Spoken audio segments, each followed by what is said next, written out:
She was the most famous woman in the world, a modern-day Icarus chasing the horizon. Then, over a tiny, forgotten speck in the vast Pacific Ocean, she vanished. This is the story of Amelia Earhart's final, fateful flight. In the 1930s, Amelia Earhart wasn't just a pilot. She was a phenomenon, a true pioneer. She broke barriers and records with a smile. She was the first woman to fly solo across the Atlantic, the first person to fly solo from Hawaii to California, and from Los Angeles to Mexico City. Te Kaded, Our Lady Lindy, and Queen of the Air. Her fame was immense.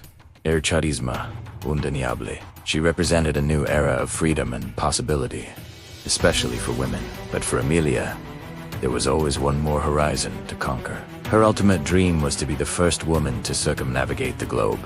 In 1937, she set out to achieve it. Her aircraft was a state-of-the-art, twin-engine Lockheed Electra 10E, custom-fitted with extra fuel tanks. It was essentially a flying gas tank, designed for extreme long-distance travel. Her navigator was the highly experienced Fred. Their plan was audacious, a 29,000-mile journey, following a challenging equatorial route. They started their second attempt from Miami, heading east. The journey was grueling. They flew across the Atlantic, Africa, India, and Southeast Asia. Each leg was a test of endurance, navigating with basic instruments, battling unpredictable weather, and dealing with mechanical issues. By the time they reached New Guinea in late June, they had completed over 22,000 miles. They were exhausted, but triumphant. Only 7,000 miles remained, all of it over the open, unforgiving Pacific Ocean. The next up was a tiny, flat coral islet, just 2 miles long and half a mile wide. Howland Island. It was one of the most remote places on Earth. Missing it would be disastrous. On July 2nd, 1937, Earhart and Noonan took off from Lae for what would be their final flight. The leg to Howland Island was the most dangerous yet, a staggering 2,556-mile trip that would take an estimated 18 hours. A U.S. Coast Guard cutter, the Itasca, was stationed near Howland, tasked with guiding them and using radio signals. As the flight wore on, the radio communications became increasingly fractured and desperate. The Itasca could hear Earhart, but she apparently couldn't hear them clearly. Her voice, transmitted through layers of static, revealed growing anxiety. She reported cloudy weather, making celestial navigation by the stars impossible for Noonan. "We must be on you, but cannot see you," she radioed. "Gas is running low. Have been unable to reach you by radio." The transmissions became more frantic. "We are circling, but cannot see you." The Itasca's crew fired smoke signals from the ship's stack, trying to create a visual marker, but the overcast skies likely hid the smoke. Earhart's last known transmission came in at 8:43 a.m. local time. "We are on the line 157,337. We are running on line north and south." And then silence.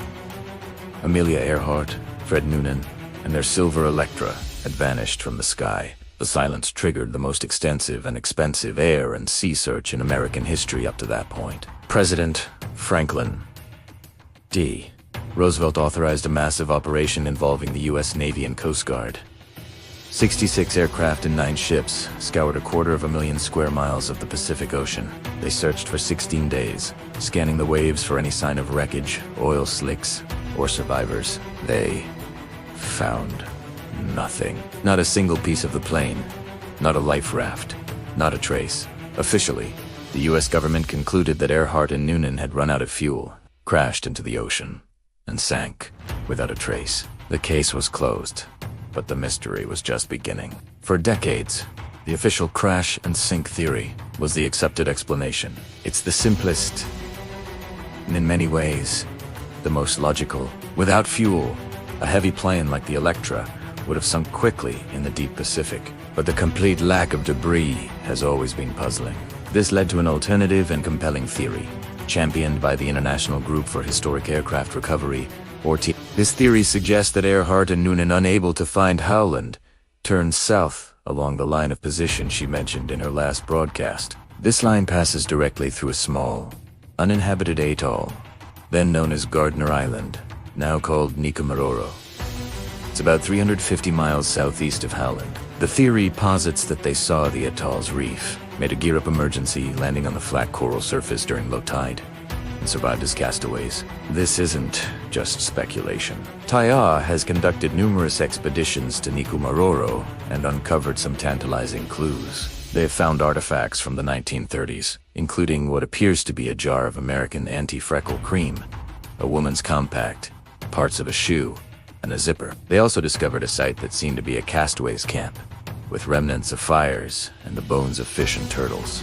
Most compellingly, in 1940, a British colonial administrator on the island discovered a partial human skeleton, a woman's shoe, and a box that once held an instrument for navigation.